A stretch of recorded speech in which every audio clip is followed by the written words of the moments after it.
만나고 싶은 스님이나 제가자를 초대하는 단박 인터뷰 순서입니다. 불교계를 대표하는 시조 시인이자 설악산 신흥사 조실 무산 오현 스님의 한글 선시를 분석한 각계 전문가들의 글들을 한데 묶은 선시 해설집이 발간됐습니다. 이렇게 읽었다 설악 무산 조오현 한글 선시를 펴낸 시인 겸 문학평론가 권성훈 교수를 양봉모 보도국장이 만났습니다. 네, 안녕하십니까?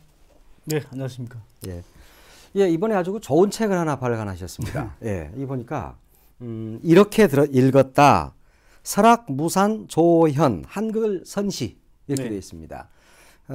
지금 신흥사 조실로 계시는 조현 스님의 시를 이렇게 분석한 이런 것들을 함께 묶은 책이라고 할 수 있겠는데요. 네, 맞습니다. 이게 어떻게 해서 이 책을 발간하게 됐습니까?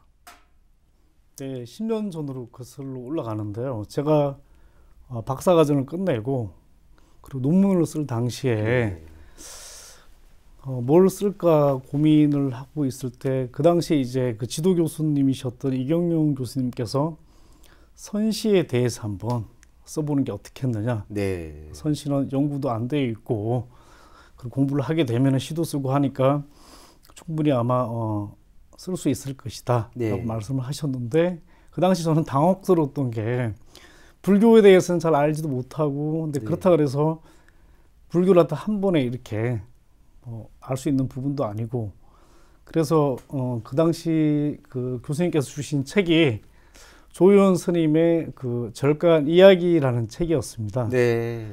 그래 그 책을 주시길래 저는 그 책을 받아 들고 어떻게 해야 되나 고민을 하다가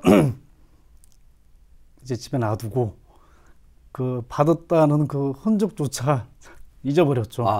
그리고 실제로 이제 논문은 그 당시 그 정신분석과 문학치료라는 부분이 그런 장르가 생기기 시작했는데요. 문단에서 학계에서 알려지기 시작했죠. 네.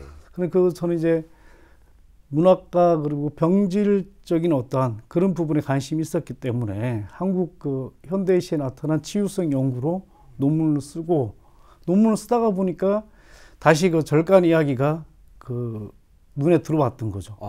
그 오현 스님의 절간 이야기라는 책을 보면서 느꼈던 게 그 당시에 일색변이라는 그런 시들이 연작이 있었어요. 네. 일색변을 가만히 들여다보니까 마치 저한테 질문을 던지는데 보이지 않는 것을 보이게 하고 그리고 침묵하면서도 말하게 하고 또 소리가 없는데 뭔가 울리는 듯한 느낌이 들었어요.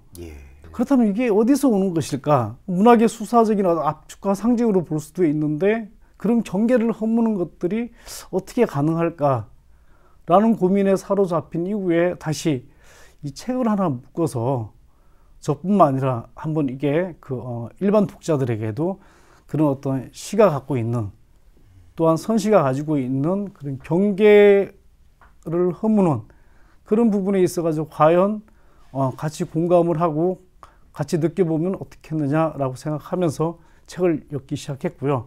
이 작업은 한 1년가량 제가 그동안 자료 수집한 것들과 그리고 그동안 많은 연구자들과 그리고 그 해설자들의 선생님들의 글을 갖다가 모아서 책을 편찬하게 된 것이죠. 예, 그럼 몇 명이 참여하게 된 겁니까? 115명이 참여를 했고요.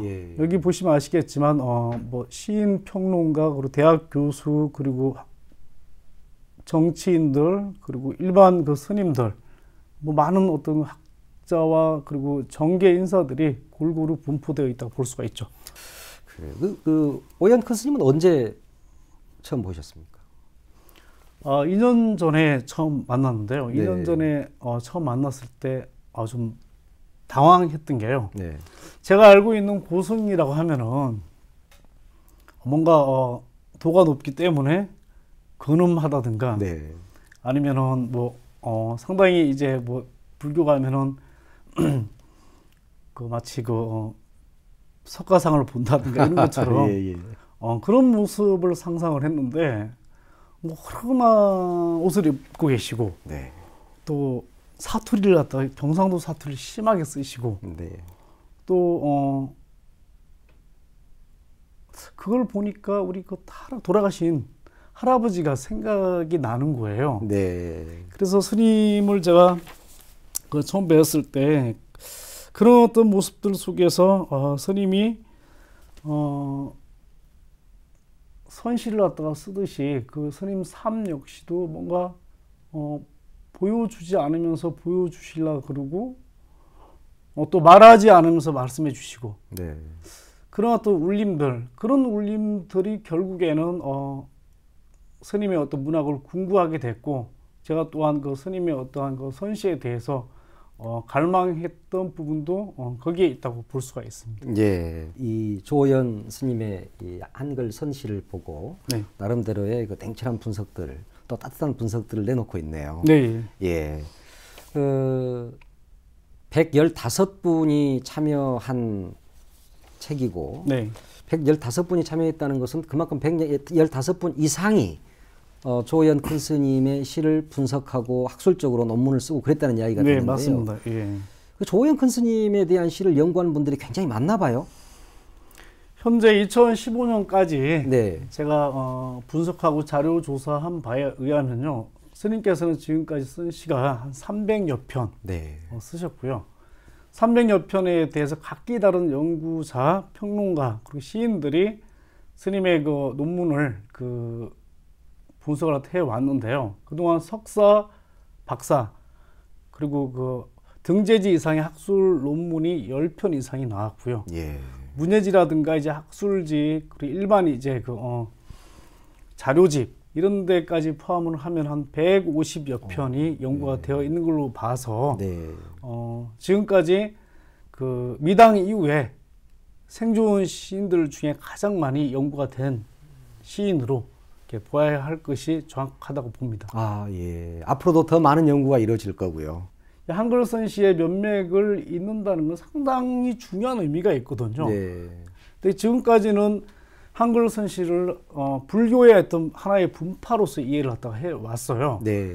그렇지만 불교의 한 분파에서 하나의 한국 현대시의 한 분파로서 이해가 돼야 되고요. 네, 네. 그렇게 하기 위해서는 그동안 불교적 세계관, 즉 이제 스님이 오연 스님이 승려이시다 보니까 불교적 세계관으로 집중되어 왔던 연구가 문학적 관점에서 연구됨으로 해서 선시가 갖고 있는 상당한 파급력 이런 것들을 갖다가 지탱해주고 효과적으로 지지해 주는데 그 많은 연구자들이 동참을 했으면 좋겠다라는 네. 생각이 듭니다. 예, 예. 이번에 이제 권성훈 교수님께서 이렇게 읽었다 그래서 조연 큰 스님의 한글 선시를 분석한 책을 내놓으셨는데 이 책을 통해서 또 많은 분들이 네. 조연 큰 스님의 이 가르침을 잘 네. 받았으면 좋겠습니다. 마지막으로 있잖아요. 네. 지금 선시라는 게 국어 사전에 등재된 게 한 3년 정도밖에 되지 않습니다. 네. 근데 그런 짧은 이제 그 역사를 가지고 있는 게 아니라 오래전부터 인도, 중국, 한국을 거쳐서 경호 스님에서 한용운, 김달진, 조우연 스님까지 이르기까지 한문 선시가 주가 됐던 게 한글 선시로 이제 변형시킨 게 그리고 변모시킨 게 오연 큰 스님이시고요. 네. 오연 큰 스님의 선시가 결국에는 시가 주는 어떤 효용성을 좀 더 백분 발휘해서 종교적인 차원이 아니라 종교적으로 주는 메시지가 아니라 그 이상의 어떠한 초월한 어떤 경지에 있는 다변적이고 다양한 그런 어떤 가르침과 교훈, 깨달음 이런 것들을 갖다가 통해서 연구자들이 연구도 물론 많이 해야 되겠지만 시인들이 이런 것들을 갖다가 많이 이렇게 알려주고 또한 많이 교류하고 소통하고 이런 상태에서 일반인들에게도 선시가 많이 전파가 되었으면 좋겠다라는 바람을 하고 있습니다. 네. 네, 오늘 말씀 고맙습니다. 네. 네.